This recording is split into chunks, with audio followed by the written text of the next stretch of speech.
I think it's maybe more of a threat at this point and something that maybe Trump is floating to show that he does have quite a bit of leverage here. And, that itself is sort of a powerful tool, I think, as this feud, as we see whether it continues to play out or whether there's some kind of détente.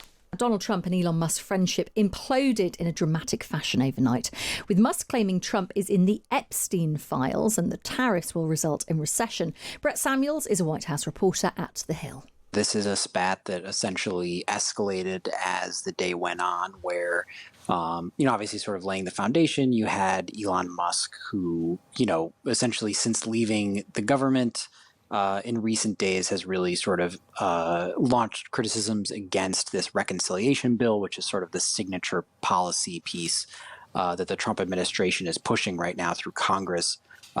Calling it an abomination, arguing that it would add to the deficit and undercut the work that Musk was doing in the government. So that's how it started. And then Trump today, for the first time, was sort of directly commenting on it and said he was disappointed in Elon Musk, said that he was surprised by his criticism, suggested it was because he was frustrated by electric vehicle language that was in the bill. And it sort of unraveled from there, where Musk, it got increasingly personal, with Musk saying, that Trump would not have won the election without his support. Trump saying Musk had gone crazy and that maybe he should cancel government contracts for Musk's companies. Musk, suggesting that Trump had these connections to Jeffrey Epstein. And it has sort of, it has petered out a bit from there, but certainly it reached a bit of a crescendo today. For people like you who follow events at the White House so closely, is this a surprise that it's ended like this? Yeah, it's an interesting question, because certainly I think when President Trump and Elon Musk got together, and certainly during the sort of transition before they came into the White House, when they were just so they were together all the time, I think there was this sense among folks who know Trump and we're familiar with how he behaves around other sort of high profile people. There was this sense that some kind of messy breakup was almost inevitable, because that's just kind of how he operates. He struggles to share the spotlight.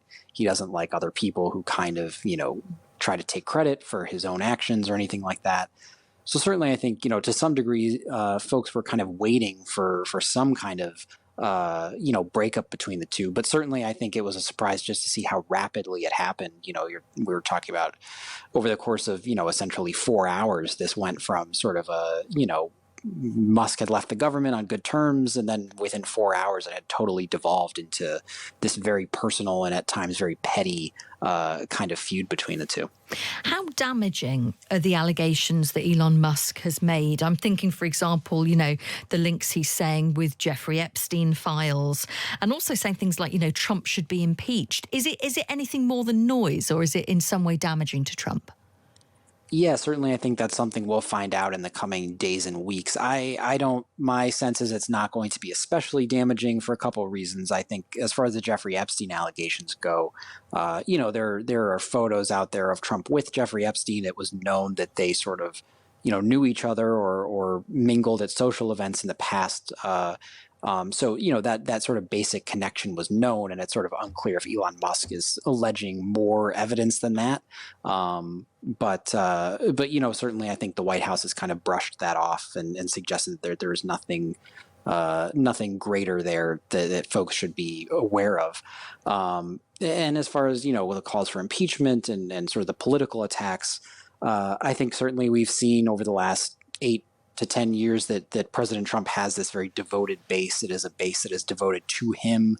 I'd be surprised if a large chunk of it splinters off to support Elon Musk. But, certainly I think there are questions about Musk's financial support, and obviously it's this big megaphone on social media. But, certainly I don't think that President Trump is suddenly going to, see his political stock fall dramatically over this feud in the short term. And I'm interested you talk about Trump's base and that MAGA base, because, Elon Musk says that Trump wouldn't have won the election. The Democrats would have won if it hadn't been for him. He did stump up a huge amount of money. He was even giving money away, wasn't he, to people who were voting Republican. So how popular is Elon Musk with that MAGA base? Just sort of elaborate a little bit on that point. You're saying you don't think it would splinter off, but how important is he? Yeah, certainly. I think it's undeniable that he was important during the 2024 election. As you mentioned, he was pumping millions and millions of dollars uh, to support Trump's campaign to push for his election, especially in Pennsylvania, which of course was this sort of prize of a battleground state. I think certainly Elon Musk helped Donald Trump, especially financially. Obviously, he has this big megaphone and is this well-known figure. I do think, obviously you look at what was happening on the Democratic side during the campaign. They had plenty of their own issues. Trump ultimately won, swept those 7 battleground states that everyone's focused on. So it wasn't as if, he kind of eked out a win just because Musk helped him in Pennsylvania, for example. But that said, Elon Musk is somebody who, he's sort of, people really respect him as an innovator, as a businessman. He has this big megaphone, especially on X, the social media platform that he owns. So certainly has a large following and can be quite influential. But I also think, politically, prior to supporting Trump, his political leanings were a little more Democratic, obviously. He had since turned his back on the Democratic Party or gone over to Republicans. But, I think Elon Musk, he doesn't have that sort of lengthy track record that Trump has as far as establishing a base, establishing a following, and proving time and again that following will turn out for him.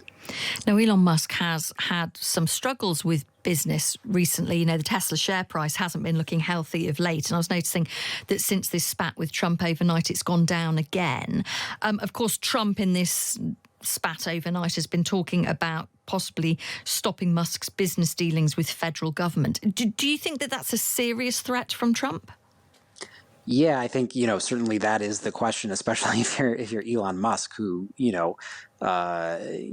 just about a month or two ago, you had Trump at the White House buying a Tesla as a show of support for Elon Musk because his business was facing these criticisms from folks on the left who were, protesting Tesla dealerships or vandalizing Teslas.